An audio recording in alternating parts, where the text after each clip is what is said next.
Hello, Tritons, whether you're a new Triton or a returning one. We are thrilled to be here to support you wherever you are on your journey. ISPO is here for you. Whether you are in this time zone or somewhere else around the world. Many of you will be joining us from your home countries, while some are on campus or down the street. We are here for you. We are ready to connect with you. To make sure that you have the support you need. This quarter is unlike any before and likely any to come. Just know that no matter the challenges you face, we are here to support you. So as you prepare to start your courses, just remember, we are a phone call, email, or Zoom meeting away. ISPO is here for you. ISPO is here for you. Welcome to UC San Diego.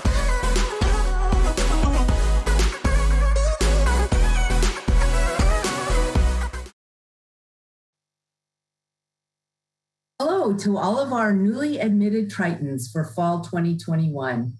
Whether you are joining us from inside the US or from the other side of the world, on behalf of the International Students and Programs Office, also known as ISPO, good morning, good afternoon, good evening, wherever you may be. My name is Shelly Toshkin, and I'm an International Student Advisor here at ISPO.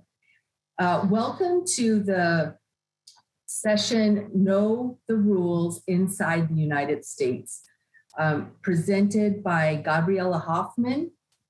And I will now turn it over to Gabi. Thank you. So much, Shelley. Welcome to everyone. We're so excited to have you here today, joining us for one of our first few sessions for orientation, as Shelley mentioned, knowing the rules from inside the United States. Before we begin, I just want to let everyone know a few housekeeping items. First thing is you are in listen-only mode. So that means you can hear us, hopefully, but we cannot hear you.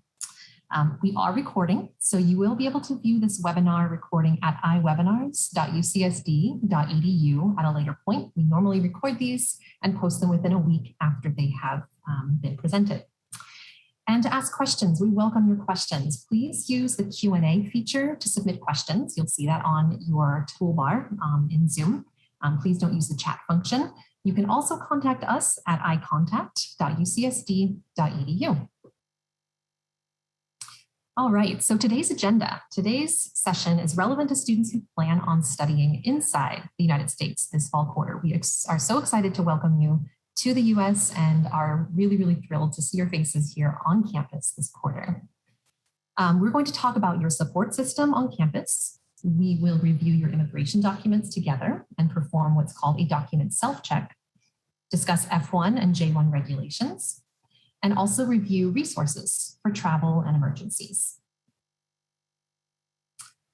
Throughout our time together, I may ask some questions, so be sure you are paying attention. You can locate the raise hand icon on your screen to stay engaged when I ask those questions. ISPO is here for you, and we want all of you to know that. We know that the last 18 months have been like no other, and this quarter at UC San Diego, as we return to learn, we know that there will still be adjustments as we emerge from the pandemic. But as you prepare to start your programs, know that ISPO is your one stop for questions and resources, no matter what. We have 20 friendly advisors, administrative staff, and student assistants who are ready to help you. ISPO can advise you on understanding your immigration status, rules for working on and off campus, traveling, and on how to navigate academic adjustment in campus life. Another form of advising that ISPO does is programming, or hosting engaging events or programs to help you create the best experience while studying at UC San Diego. There's some great examples of that programming happening this week and next through the various virtual programming opportunities for iOrientation, as well as in-person events happening at ISPO. So keep engaged for those, keep up to date on our iOrientation site, which we'll go over at the end. ISPO is not the only office on campus that will be helping you during your program of study. If you are a graduate student, be sure to contact your graduate coordinator of your program for academic progress discussions. If you're an undergraduate student, be sure to familiarize yourself with your college academic advising office. They'll help you navigate making progress during your program. You can also rely on your professors in your classes and faculty in your department. Lastly, there are other offices on campus that can help you during your program. Sometimes asking one question, such as, can I study part-time this quarter, will require that you communicate with ISPO, your college or department, and the office of the registrar. So as you can see, your support system at UC San Diego is made up of various units on campus.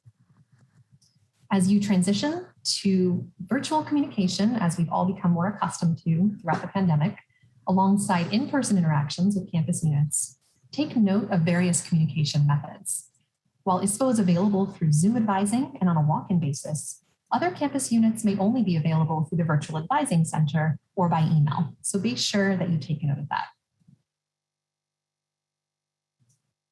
So now we're going to perform a document self-check together.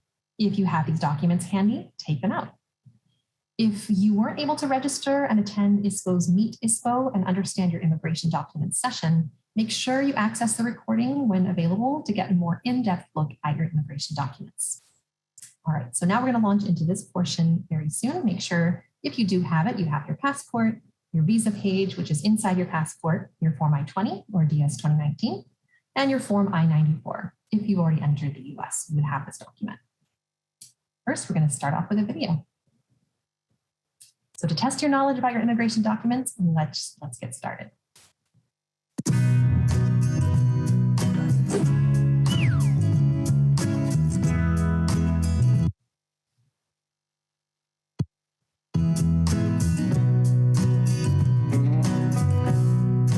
I think I can throw away past immigration documents like my I-20 and DS 2019 if I get updated ones.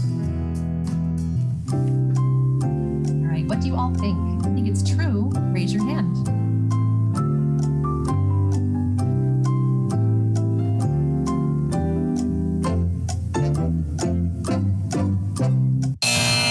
Myth is actually false.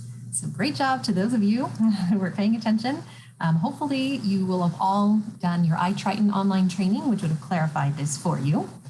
We'll go over in a little bit more detail the document check process here. All right, so your immigration documents are extremely important. You'll use them during your program to apply for work authorization, a driver's license, bank account, social security card, and other benefits.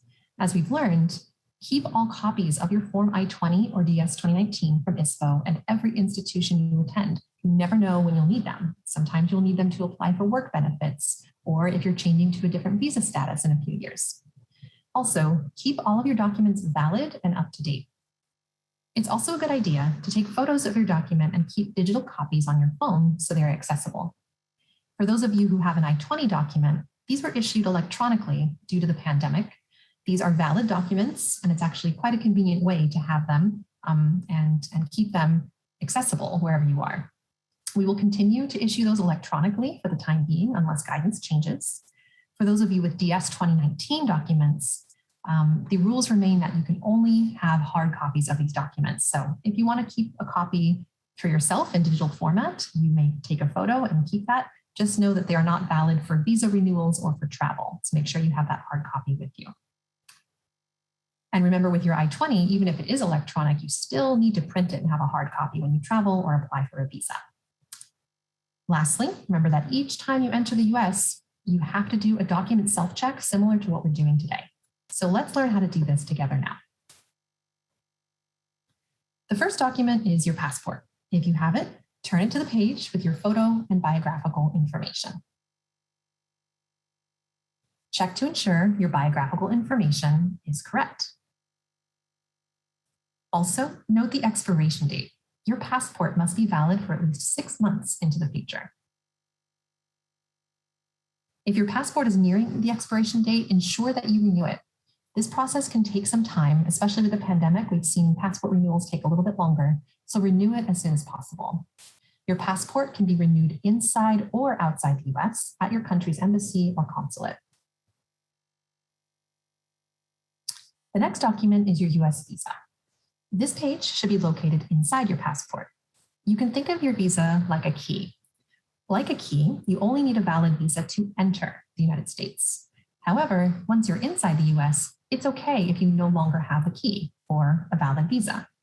As long as you are maintaining your status, we'll talk about what that means later, you can remain in the United States. When reviewing your visa, ensure your biographical information is correct. Note the number of entries, which lets you know how many times you can enter the US during the validity of your visa. S means you can only enter the US one time or single time during the validity of your visa, while M means you can enter the US multiple times during the validity of your visa. Also, again, note the expiration date. If your visa expires, again, it can only be renewed. I should say this is different from the passport. If your visa expires, it can only be renewed outside the United States in a US embassy or consulate. Again, if it expires while you are inside the US and you don't plan on traveling internationally anytime soon, that's okay. You're still maintaining status. But if you want to travel outside the US and return with that same visa, it has to be valid. It has to be unexpired. So let's test your knowledge.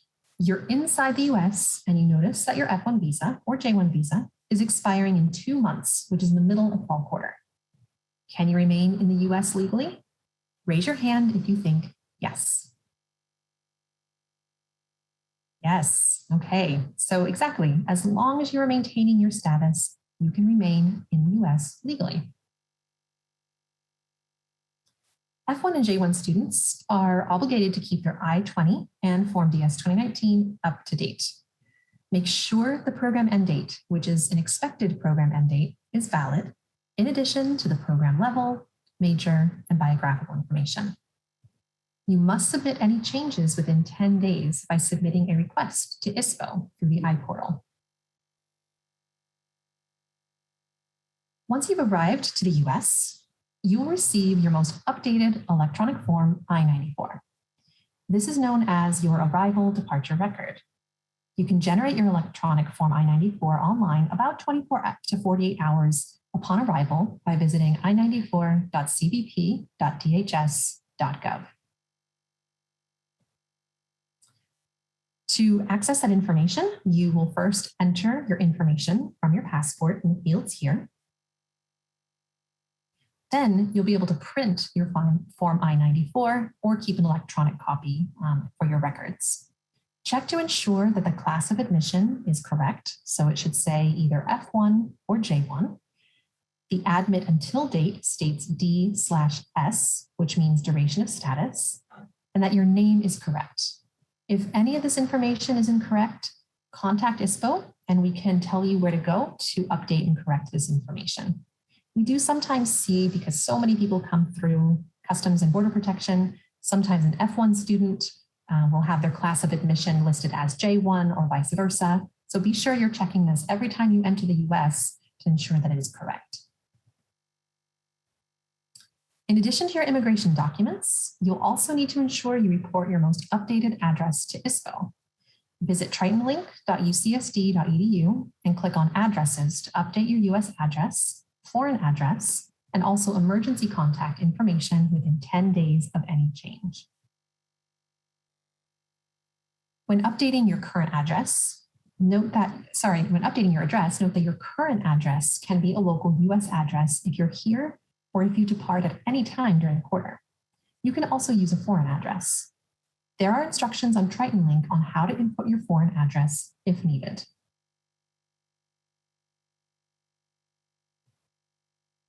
Now, this is very important and only required for this fall when you are entering on an initial record.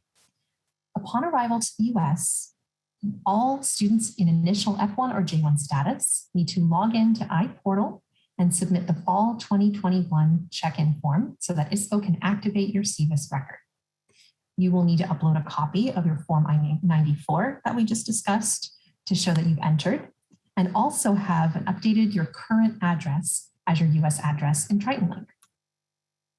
Now, if your plans change and if you're unable to arrive to the US by October 8th, which is the add drop enrollment deadline, you'll need to log into the iPortal and submit the new admit I-20 or DS 2019 amendment reprint request so that ISPO can adjust your CVIS record with a 2022 program start date.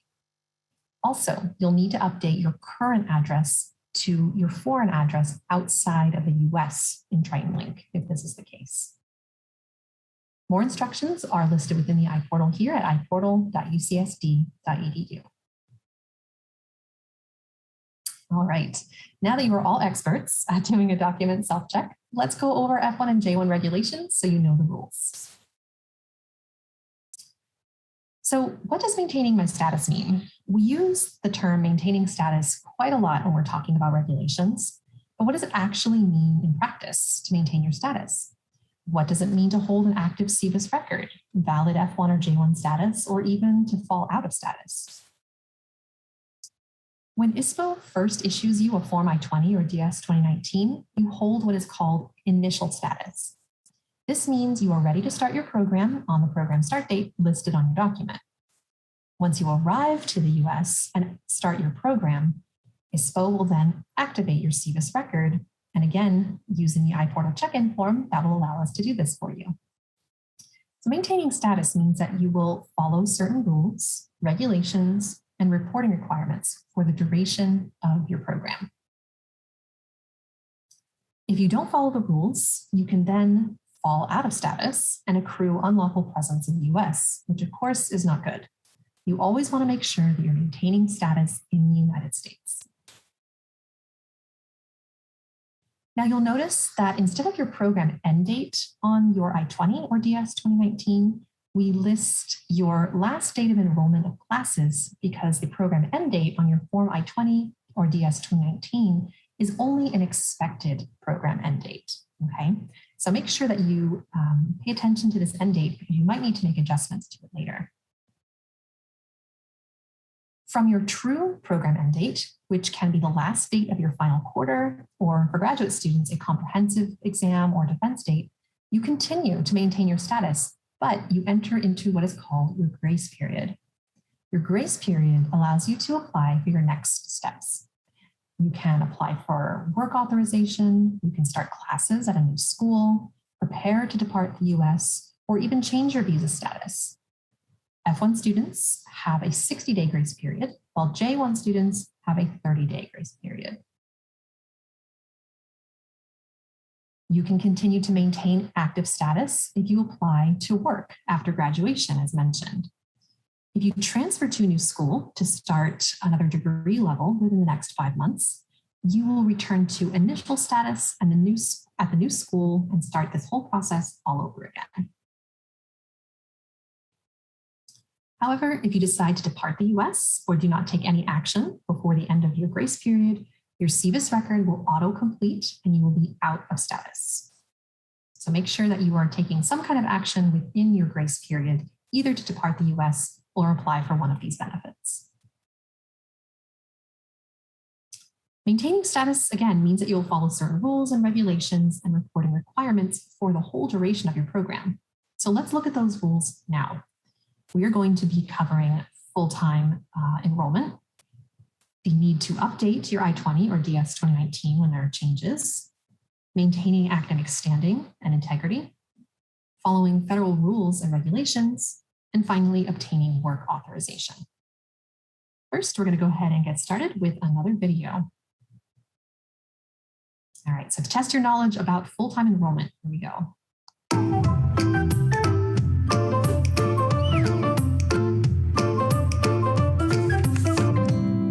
International students must enroll in 12 units each academic quarter. There are some reasons for taking less than 12 units, but getting a bad grade isn't one of them. No, raise your hand.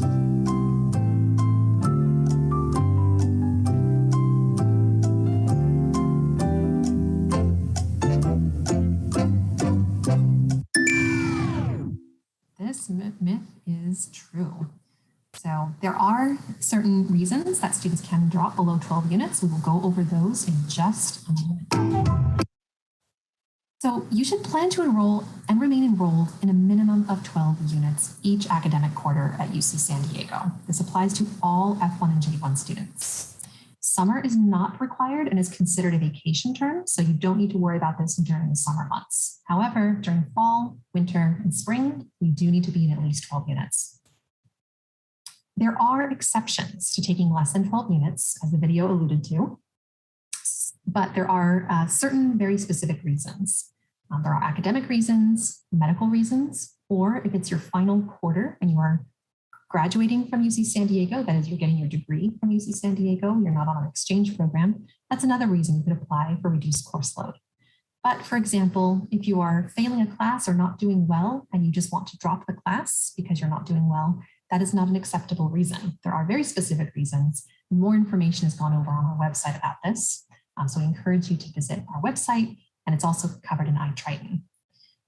So again, you must be approved to take less than 12 units from ISPO before you drop. You know, it can be very easy to drop classes in Triton Link, but before you press that button, make sure you check with ISPO and get authorization first, and we can discuss with you the valid academic, medical, or final quarter reasons for that drop. All right, so let's test your knowledge about your Form I-20 or DS 2019.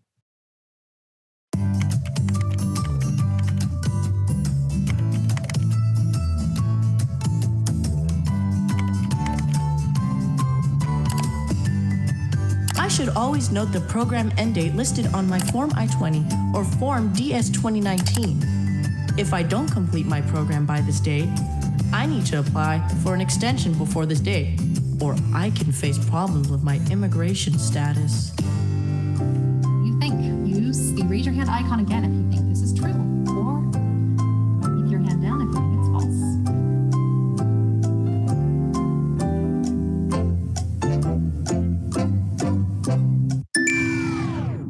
Yes.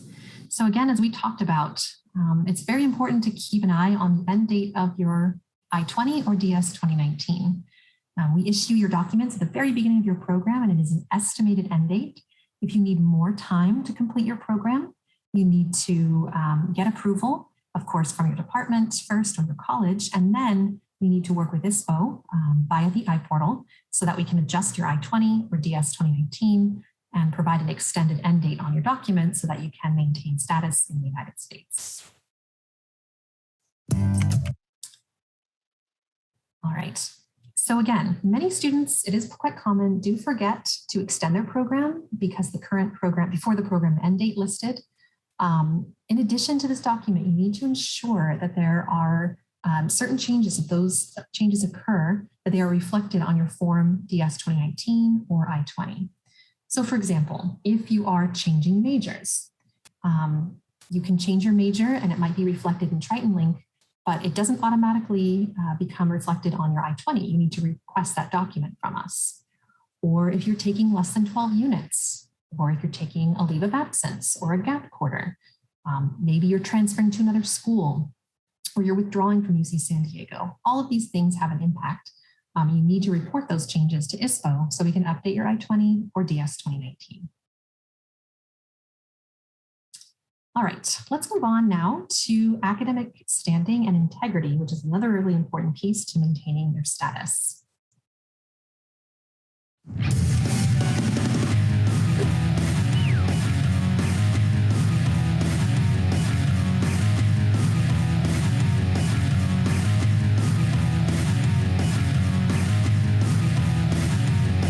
If my friend and I study together, it's okay to submit the exact same assignment and paper to our professor, since we'll probably come up with the same answers.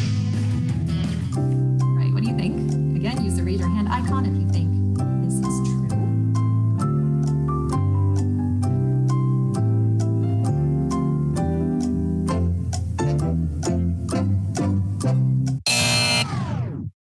This is false. So academic integrity violations have a serious impact on your immigration status. Sometimes our students don't realize is that, again, the academic side of things does have an impact on your immigration status in the US. So those who are subject to these violations have, for example, academic integrity, conduct issues, must either depart the US or transfer out of UC San Diego within 15 days if they are suspended for a violation of some kind.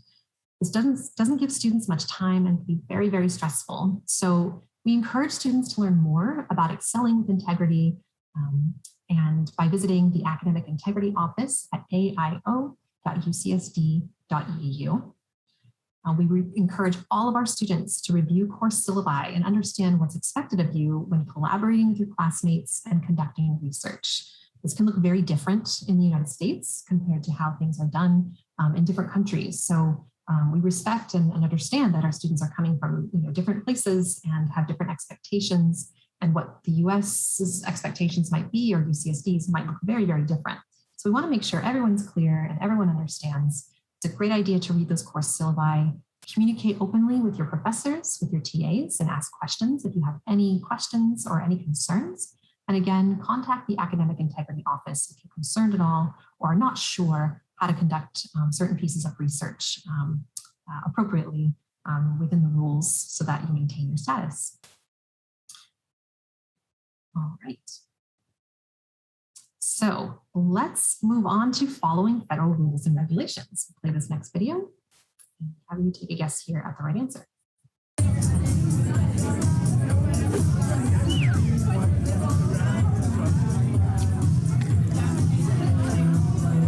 The legal age to drink and buy alcohol in my home country is 18, so I think that might be true in the US also. Use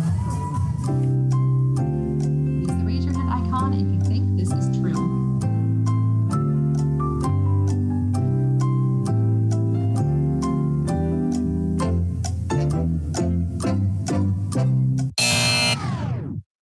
False. All right. So the legal drinking age in the United States is 21 years old. Students are subject to federal rules and regulations in addition to their specific visa rules. I want to make sure that you are aware of all of those so there aren't any missteps and it doesn't put your status into jeopardy. So again, just like what we were talking about with the academic integrity, rules here in the US may be a little bit different. We definitely understand that coming from different parts from all over the world. And we might, face some differences. There are state laws and federal laws that all of our students need to be aware of when they come to the US. Federal laws apply to all 50 states, while state laws only apply to that particular state. Let's take medicinal marijuana as an example. Although it is legal in the state of California to purchase and partake in recreational use of marijuana, it is not legal in all 50 states. So what that means is international students are subject to federal laws. Again, though legal in California, students who possess marijuana may face trouble with federal officials. Always remember, federal law outweighs state law when it comes to students in F1 or J1 status. All right, let's move on to obtaining work authorization, which we know is a popular topic for all of our students coming here.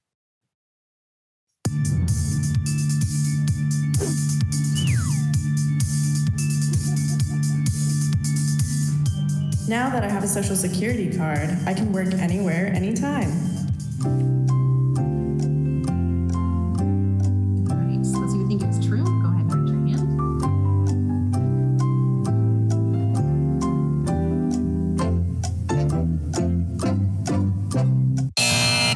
False. All right, so there are different steps that students need to take to apply for work authorization. It's really important you understand when you need to apply for that work authorization. And what you are eligible for. Having a social security number alone does not make you eligible for work authorization, work permission in the United States necessarily. So I know that many of you, as I mentioned before, may be looking forward to getting some experience on or off campus with work authorization. So I hope you've all registered for our Working as an International Student session, where we will go over work authorization in depth. But again, even if you have a social security number, for example, you can only use it when paired with proper work authorization in order to work. Using it alone without having prior authorization is considered unauthorized employment. To avoid serious problems with unauthorized employment, before you start working, find out what kind of work authorization you need. Do not start working until you have proper work authorization to do so. We cannot stress this enough.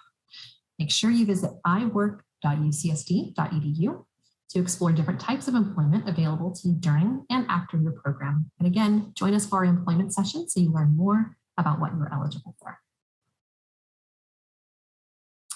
As many of you are preparing to travel or will travel eventually, visit itravel.ucsd.edu as well to learn about what documents you need when seeking entry into the US. Also, for those of you who are planning to explore California's amazing locations in the next few weeks, learn about what documents you should carry when traveling within the United States.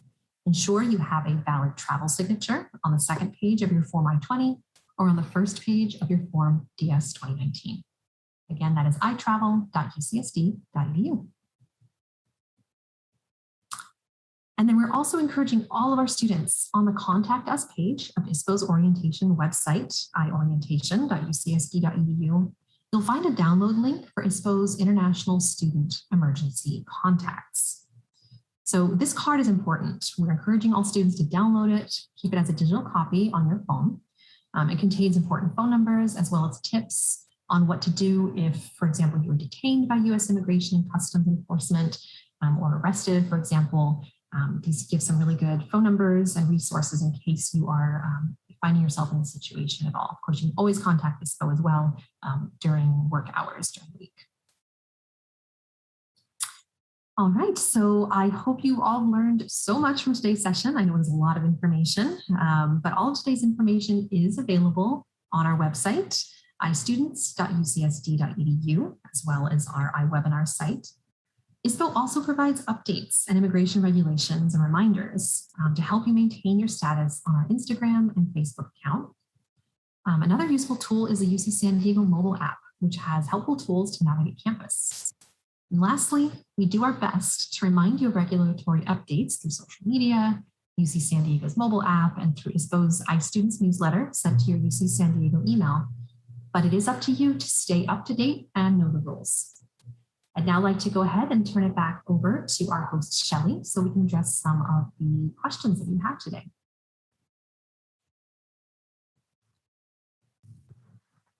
Yes, thank you. We have quite a few questions here, Gabi. Let me see. So the first one, some students have asked how the participation will be recorded. And at the end of the webinar, you should get a link to a survey. And once you fill out that survey, it will record your participation in the webinar. Is there anything else you'd like to add to that, Gabi? Perfect, that's exactly right. So be sure that you open your inbox after this session so you can answer that survey, and that will record your participation. Thanks, Shelley. Thank you. So one question is, do I need to get vaccinated for all of the vaccines on the immunization screening, or do I just need some of them in order to get into the campus? So we are encouraging students for specific immunization questions. We are encouraging you to direct those questions to student health specifically, because there are sometimes different schedules for vaccination sequences. We know sometimes access to certain vaccines are a challenge in certain countries. And so there are varying cases. We don't want to give that advice, or it's not really our area of expertise. There are certain vaccinations that are required before you come to UCSD. I do know that student health also makes available vaccines to students who cannot access them in their home country to make things a little bit easier. But we really encourage you to direct those questions directly to student health, studenthealth.ucsd.edu, so they can clarify exactly what you do need and what you might be able to obtain here during the fall quarter.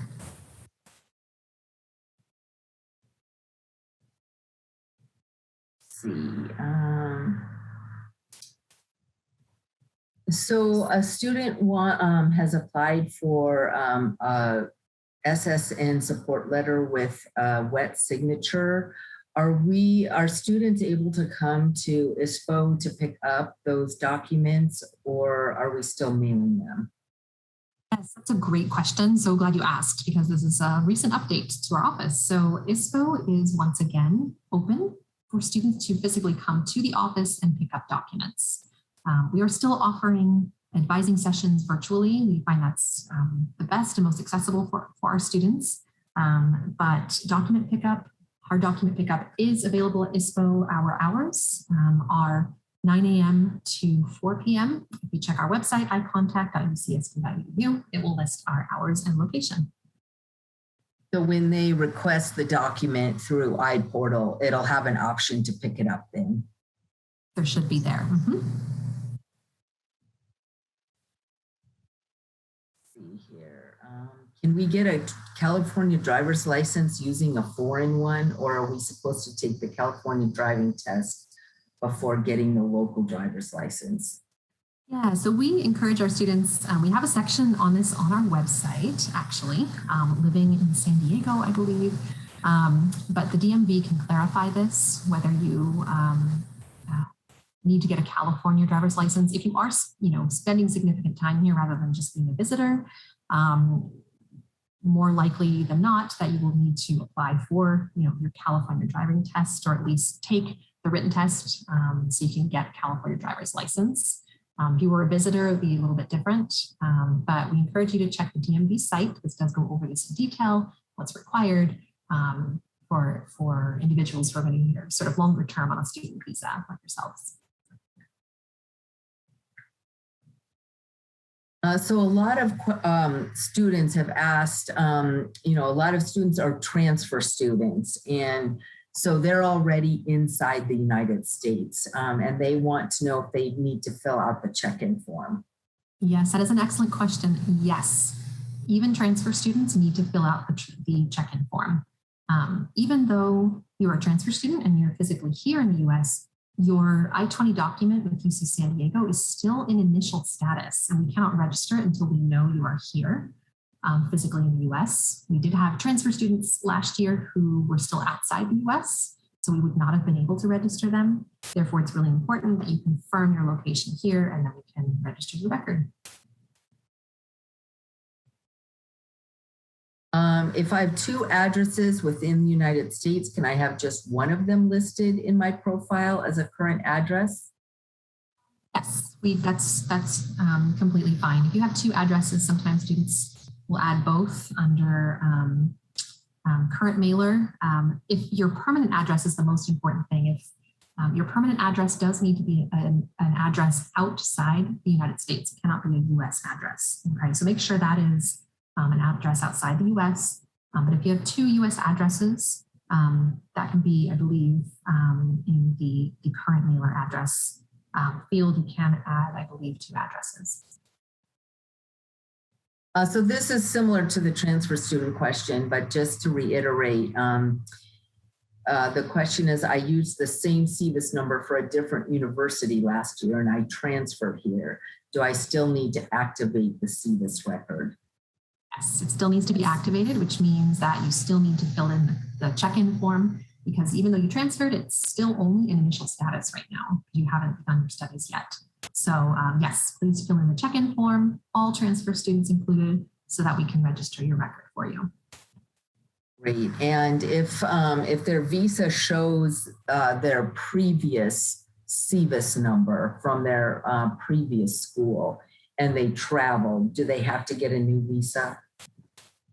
No, as long as the visa is still valid, you do not need to get, and the CVIS ID is the same, you do not need to get a new visa, even though it has your old school's name on it. That's not necessary. So one student is in the process of changing status from H-1B to F-1. Should they send the information for CVIS activation? Yes, please. Well, that's a little bit different. If you're in the process, don't do check-in yet unless you've actually gotten your F1 approved. We encourage students with case-specific questions like this to be in touch with the advisor that you should have already been working with, so they can help clarify processes for fall quarter. But in general, no, if your H visa has not, the change of status has not been approved yet, do not complete the check-in form because you're not eligible to have that registered yet. So one student was a founder of a company when he was in OPT status, and now OPT is terminated for the master's degree, and he's wondering if he can still receive money from the company's profits while studying. So this is a really specific question. I might ask you to follow up with ISPO at icontact.ucsd.edu. to work with an advisor specifically on this very specific question. Or you can also email iemployment@ucsd.edu. We do have specific employment advisors here at ISPO that can help answer that question for you. Let's see. Is the I-94 form issued once we get through immigration in the US? Yes. So for the vast majority of individuals, if you're arriving by air, if you're coming in through an airport port of entry, your I-94 is issued electronically. It happens automatically when you go through Customs and Border Protection. Then within about 24 to 48 hours, you can use the biographical information from your passport to look up that record. Some individuals going through land borders, for example, coming in through Mexico, will get a paper form I-94. So just be sure to know those differences. For the vast majority of students, it will be electronic and you can access that online. And if the I-94 has incorrect information or it's missing information, what should students do? Yeah, if it's incorrect information, you can contact ISPO. We can help guide you to where you can correct that information. Or you can contact CBP directly, Customs and Border Protection. CBP actually has resources for updating your information electronically, but ISPO can guide you through how to do that. So if you contact iStudents@ucsd.edu, an advisor can guide you with how to correct that information.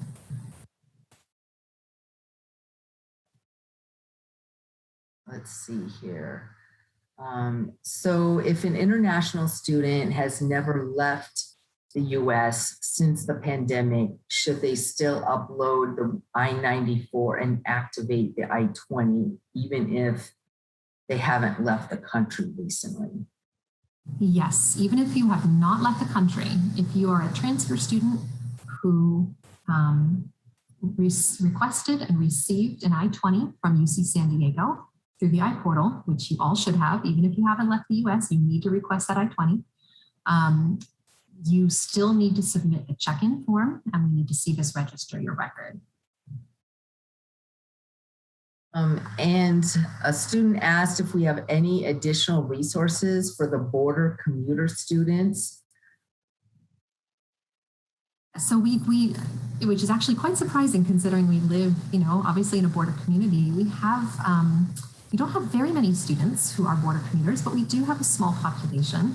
Encourage you again to contact iStudents@ucsd.edu.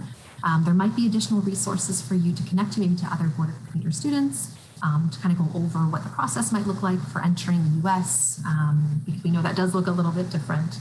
So we encourage you to contact us, again, iStudents@ucsd.edu, so that we can direct you to the right resources. Okay, and then several students have asked where the recordings can be accessed, and you would just go to iwebinars.ucsd.edu. Is that correct, Gabi?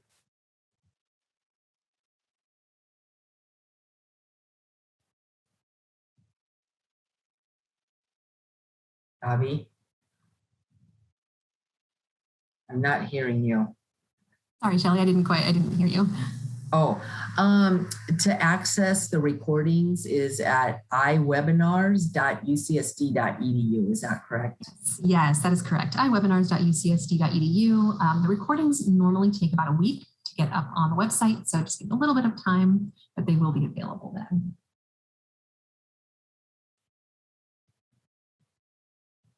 Let's see, the end date on a student's I-20 is June 2026, but the visa issued is expiring 2025. I can answer that one. We always do give, we put an extra year onto the I-20. So freshmen would get a 5-year I-20, PhDs would get a 6-year, transfer students get a 3rd year. So that's why the end date on the I-20 is later than your actual program. verify on that too, even if your visa isn't valid as long as your I-20, that's okay. You're still, if you're within the United States, you're still maintaining status, even though it's expired. But if you do want to travel internationally, close to that visa expiration date, and you want to re-enter the US, just be sure to renew your visa before you come back to the US. There was one question too I just wanted to address quickly, because I know this is very specific to the pandemic. So someone had a question about, do we have to take 12 units of offline courses in order to maintain status? So a lot of major courses, for example, are online, so I'm kind of concerned. This is a really good question. I know it's been confusing, and a lot of guidance came out last year, and it remains the same. So if any students in F1 status, if they plan to physically be in the United States this fall, they need to take at least one class that has in-person components. So, and that is for students on an initial I-20, who has not been to the United States before. If you're starting a brand new program, you need to have at least one class that is in person. Even if the rest of them are online, that's okay. One has to be in person or have a hybrid component to it. Okay. Updating the address in Triton Link, do you know exactly where that is, Gabi? I'm assuming there's like just a tab once they log into Triton Link to update their address. There is, if you go to exactly tritonlink.ucsd.edu, there is an addresses tab that you can go in, and it will allow you to update there. Is there a deadline to upload the form I-94? Do students have to upload it? Students do have to upload it because they have to submit their check-in form. And, through the check-in form, right? Okay. Yeah, exactly. So the ISPO check-in form, the deadline for fall quarter is Wednesday, October 20th. Okay, so make sure that you have submitted your check-in by October 20th so we can activate your F1 record. Does a F2 dependent need an I-94? That's a good question. The I-94 will be attached to the F1's record. Your information will be on that I-94. As an F2, you don't have to submit this check-in form, but the F1 principal does have to submit the check-in through ISPO along with the I-94, and then we will register all of your records together.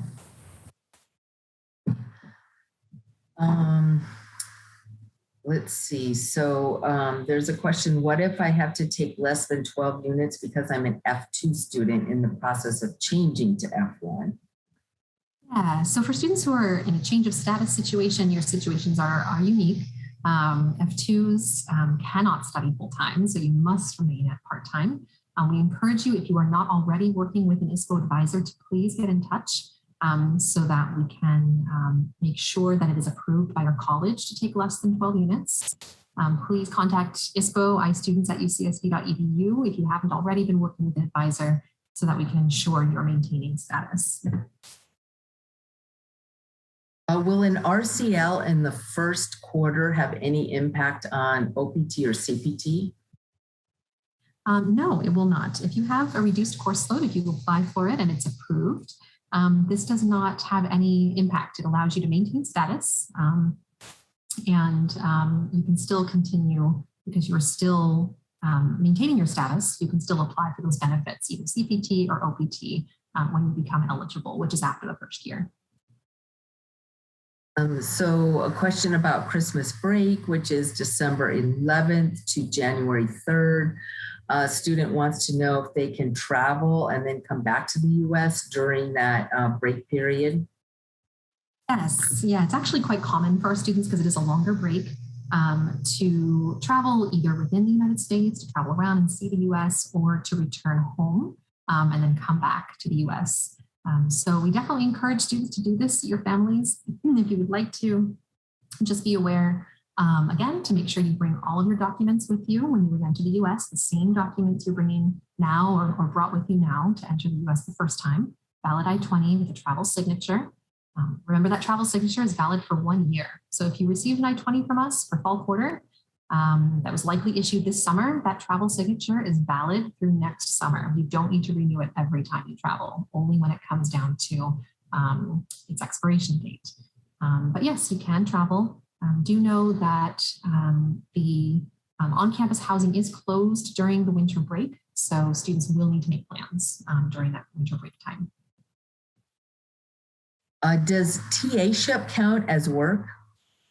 Yes, the TA-ship does count as work, but depending on your status, whether you're F1 or J1, that will determine whether or not you have to apply for work authorization. So I encourage you to attend our employment orientation session, which will go over the differences. Or you can go to iemployment.ucsd.edu, which will explain what your obligations are as an F1 student or J1 student working on campus, either as a TA or a GSR. So a student has attended 2 orientations, but has not seen or been sent a survey. What should he do? Yes, if in that case, please reach out to iprograms@ucsd.edu so that we can make sure that we send those surveys over to you. So it's iprograms@ucsd.edu. Some students have asked where that check-in form is on iPortal. Yeah, so the check-in form, it's when you log into the iPortal, you'll see a series of services. And when you open up, you'll basically see the form is called Check-in for I-20 DS 2019 Activation. Again, that's Check-in for I-20 DS 2019 Activation. And that will allow you to go through the steps, and we can activate your record after that. So a student asked if we're going to cover CPT and OPT. Yes, we will cover that in the employment sessions a little bit later this week and into next week. We have our employment sessions that cover both of those. Okay, let's see. Let's see here. We've got a lot of questions. I think we're kind of coming almost to the end. I'd say we could probably take about maybe 1 or 2 more questions, and then we'll finish up with some reminders. And then where should students send their questions if we don't get to them? Yeah, if students have specific questions and we're not able to get to them, please email istudents@ucsd.edu. Okay. Someone asked what the path is to declare a disability. So we do actually have an office dedicated for students and staff with disability needs. So if you go to the Office for Students with Disabilities, OSD, they will be able to assist you with that process. If you're not sure, you can always also contact your department or your college, and they can direct you through that process. Do students need to get any new documents if they go home for a visit, say Christmas break? Oh, you don't need to receive any new documents from us unless your travel signature is expiring. So just make sure to keep an eye on that travel signature. If it's close to expiring or will it be expired when you are gone by the time you come back, you need to request a new I-20 travel signature, which you again can do via the iPortal. But if it's not close to expiring, you have a valid visa, you do not need to request anything from us or get new documents before you come back to the US. And how about if they change their majors? Do they need a new I-20? Ooh, that's a good question. That's actually what we covered in maintaining status. So if you do change any information, such as your major, or if it's a different program, let's say you're moving from a master's to a PhD or a bachelor's to a master's, those are all really important things that need to be reported to ISPO, and you would receive a new I-20 in those cases.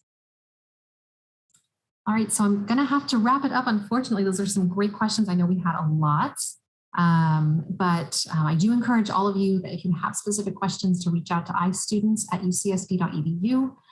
We can help you with those questions, help answer them. Do know that volume is very, very high right now in our advising as well. It's the beginning of the school year. We know how a lot of students have questions, but we are trying our very, very best to answer them as quickly as possible. So do bear with us, but those are the best ways to reach us right now. So I'm just going to go over some final reminders here. Please make sure that you are taking part in some of our other orientation activities. A huge part, for example, of international orientation are meetups. So meetups are hosted by students for students. There are interest meetups. If you have a place where you can connect with fellow Tritons, share similar interests. There are regional meetups. They're hosted by students to get in touch with other students from their own region and give them advice for studying as an international student at UC San Diego. So visit iorientationucsd.com/meetup. You can find more information to register for these. And if you want to know what's happening at UC San Diego all year long, our iEvents calendar is a live calendar that features globally engaged events hosted by student orgs and campus departments throughout the year. So you can head to ievents.ucsd.edu for the latest. Before we say goodbye, just a few reminders, as I mentioned, so please continue to register for other orientation sessions by visiting iorientation.ucsd.edu. At the end of the session, you'll get an email with a survey. Again, please fill this out. This will help us record your participation and will also let us know how we can better serve you. So stay up to date also by visiting iupdates.ucsd.edu and by checking your UC San Diego email for weekly ISPO newsletters. Lastly, you can always connect to ISPO, contact ISPO at icontact.ucsd.edu and follow us on social media. So thank you all again for attending today's session. Again, wherever you are joining us from inside the US or from the other side of the world, on behalf of the International Students and Programs Office here at UC San Diego, enjoy the rest of your afternoon, evening, or morning. Have a great fall quarter, and we'll see you all at our next session. Thank you for joining us today.